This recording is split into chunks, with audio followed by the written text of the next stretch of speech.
Hi friends, அஸ்ஸலாமு அலைக்கும். Welcome to Raifa kitchen. நம்ம இன்றைக்கி பார்க்க போகிறது நம்மளுடைய பாரம்பரிய ரெசிபி. இந்த வெயில் நேரத்துக்கு ஏற்ற ஒரு அருமையான ரெசிபின்னு சொல்லலாங்க. வெந்தய களி தாங்க நம்ம இன்றைக்கி எப்படி செய்கிறதுன்னு பார்க்க போகிறோம். இப்போ அடிக்கிற வெயிலுக்கு பார்த்திங்கன்னா உடம்பு ரொம்ப ஹீட் ஆகிட்டு நமக்கு வயிறு வலி, வேனல் கட்டி, வேர்க்குரு இது எல்லாமே ரொம்ப அதிகமாக இருக்குங்க. நம்ம உடம்பு நம்ம குளிர்ச்சியாக வச்சுக்கிறணும். அதுக்கு இந்த மாதிரி சில உணவுகள்லாம் நம்ம எடுத்துக்கணுங்க. வெந்தயத்தில் பார்த்திங்கன்னா உடல் சூட்டை தணிக்கக்கூடிய தன்மை அதிகமாக இருக்குது. அதனால் நம்ம வாரத்துக்கு ஒரு முறையாவது இது போல் வெந்தயக்களி செஞ்சுக்கலாம்.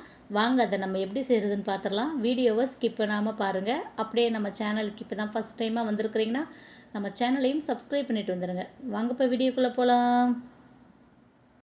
இந்த களிக்கு தேவையான பொருள் நம்ம பார்த்துடலாம். நான் அரிசியும் வெந்தயமும் நைட்டே ஊற வச்சுட்டேன்.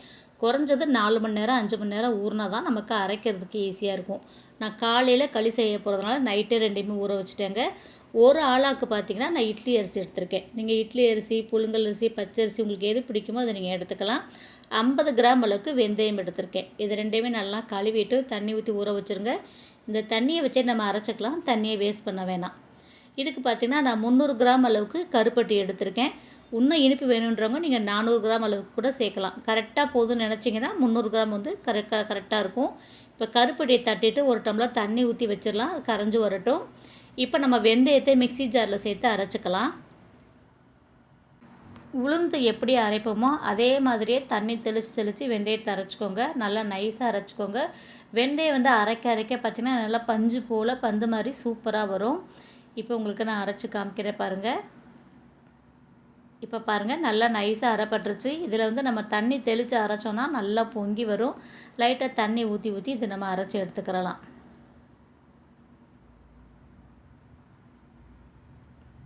இப்போ வெந்தயத்தை அரைச்சாச்சு. இது ஒரு பாத்திரத்தில் மாற்றி வச்சிடலாம்.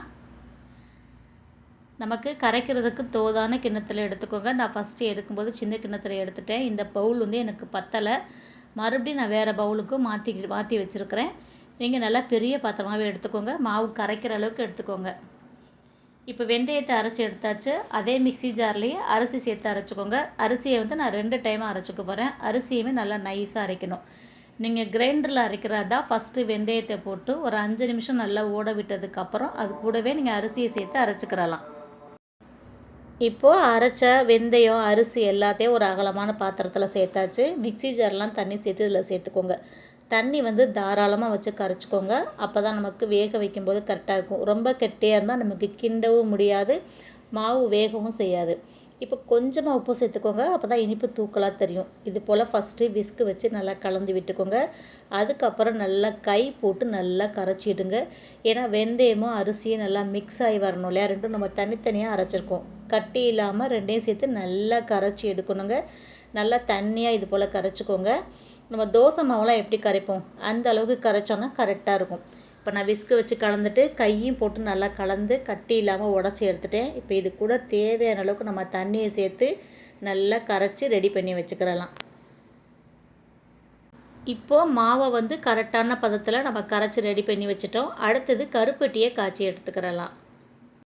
கருப்பட்டி கரைஞ்சாலே போதுங்க. பாகுபதமெல்லாம் தேவையில்லை, கரைய விட்டாலே போதும். இது கூட பார்த்திங்கன்னா ஒரு சின்ன துண்டு அளவுக்கு சுக்கு தட்டிட்டு சேர்த்துக்கிறேன். சுக்கு சேர்க்கும்போது நமக்கு வயிறு வலிக்காது. இப்போ பாருங்கள், இது நல்லா பொங்கி நல்லா கரைஞ்சி வந்துருச்சு. இதை எடுத்து ஓரமாக வச்சுட்டு இப்போ நம்ம கழிக்கின்றதுக்கு பாத்திரத்தை அடுப்பில் வச்சுக்கலாம்.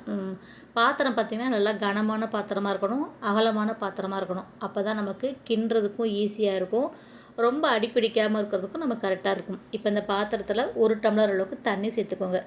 வெறுமனை மாவு சேர்க்குறத விட இது போல் தண்ணி கொதிக்க விட்டு சேர்த்தோன்னா நமக்கு மாவு சீக்கிரமாக வெந்து வரும். இப்போ நம்ம சேர்த்த தண்ணி நல்லா கொதித்து வந்துருச்சு. இப்போ நம்ம கரைச்சி வச்சுருக்கிற மாவை கொஞ்சம் கொஞ்சமாக சேர்த்து இது போல் கலந்து விட்டுக்கோங்க. ஃபஸ்ட்டு சேர்க்கும்போது இது போல் ஒரு பக்கம் கலந்து விட்டுக்கிட்டே சேருங்க, இல்லைனா போய் அப்படியே கட்டியாக உக்காந்துரும். அதனால் இது போல் நம்ம கலந்து விட்டுக்கிட்டே இருக்கணும்.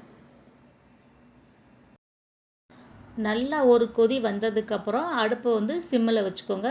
அப்போ தான் நமக்கு கட்டி பிடிக்காமல் கிண்ட முடியும். மாவும் ஒரே சீராக வெந்து வரும். இல்லாட்டினா ஒரு பக்கம் கட்டியாகவும் ஒரு பக்கம் வேகாத மாதிரி ஆகிடும்.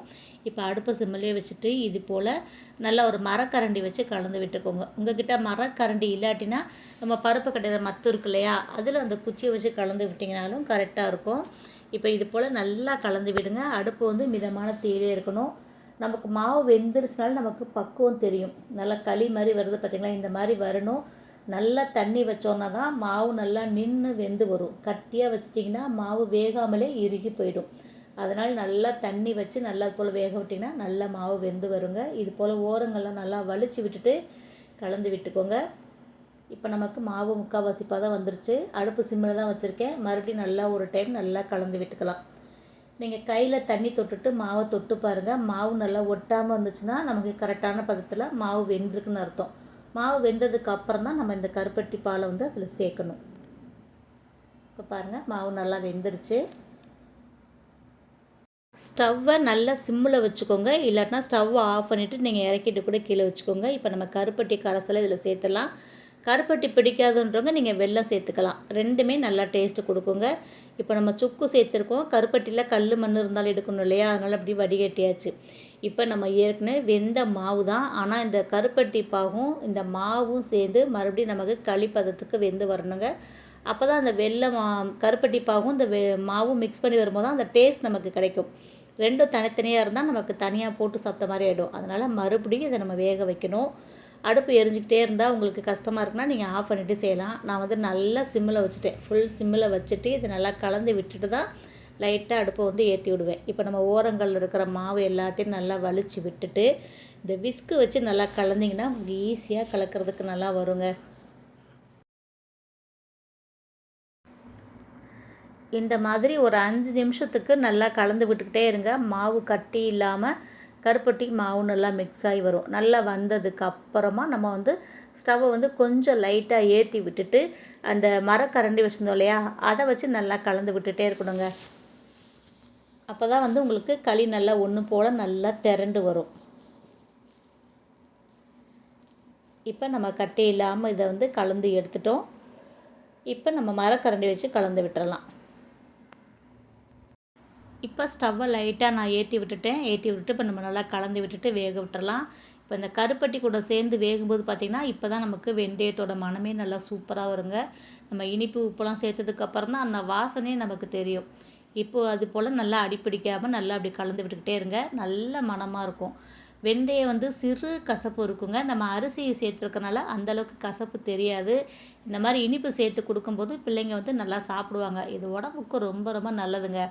இதெல்லாம் வந்து அடிக்கடி செய்யாட்டினாலும் எப்போயாவது ஒரு டைம் செஞ்சு கொடுக்கணும். அந்தந்த சீசன்லேயே செஞ்சு கொடுத்துணும். இது வந்து மழை நேரத்தில் செஞ்சு கொடுத்தாலாம் குழந்தைங்களுக்கு ஒத்துக்காது. ஸ்கூல் இருக்கும்போது நம்மளால் இதெல்லாம் செஞ்சு கொடுத்துக்கிட்டு இருக்க முடியாது. லீவு நேரம், வெயில் நேரம், கரெக்டான நேரம் இதுதான். பிள்ளைங்களுக்கு எல்லாத்துக்குமே சூடு இருக்கும். எல்லாருக்குமே இப்போ அடிக்கிற வெயிலுக்கு பயங்கரமாக உடல் ஹீட்டாக இருக்கும் பார்த்திங்களா. அதனால் இந்த டயத்தில் நம்ம வந்து கொஞ்சம் ஃப்ரீயாக இருக்கும்போது இதை செஞ்சு கொடுத்துடலாம். செய்கிறது கொஞ்சம் கஷ்டந்தாங்க, என்ன பண்ணுறது, எப்போயாவது இருக்க செஞ்சு கொடுக்கணும் இல்லையா, இல்லை நமக்கே இந்த ரெசிபியெல்லாம் மறந்து போயிடும். இப்போ இது கூட பார்த்திங்கன்னா ஒரு 100 மில்லி அளவுக்கு நான் நல்லெண்ணெய் சேர்த்துருக்கேங்க. சேர்த்துட்டு மறுபடியும் இதை நல்லா கலந்து விட்டுறலாம். இப்போ இருக்க பிள்ளைங்களுக்கு இட்லி, தோசை, பூரி, நூடுல்ஸ் இதுதான் தெரியும். இந்த மாதிரி களி இப்படி ஒரு சாப்பாடு இருக்குன்னா பிள்ளைங்களுக்கு தெரியவே தெரியாது. அந்த காலத்துலலாம் பார்த்திங்கன்னா இதைத்தான் சாப்பிட்ருக்காங்க. அவ்வளோ ஆரோக்கியமாக இருந்திருக்காங்க.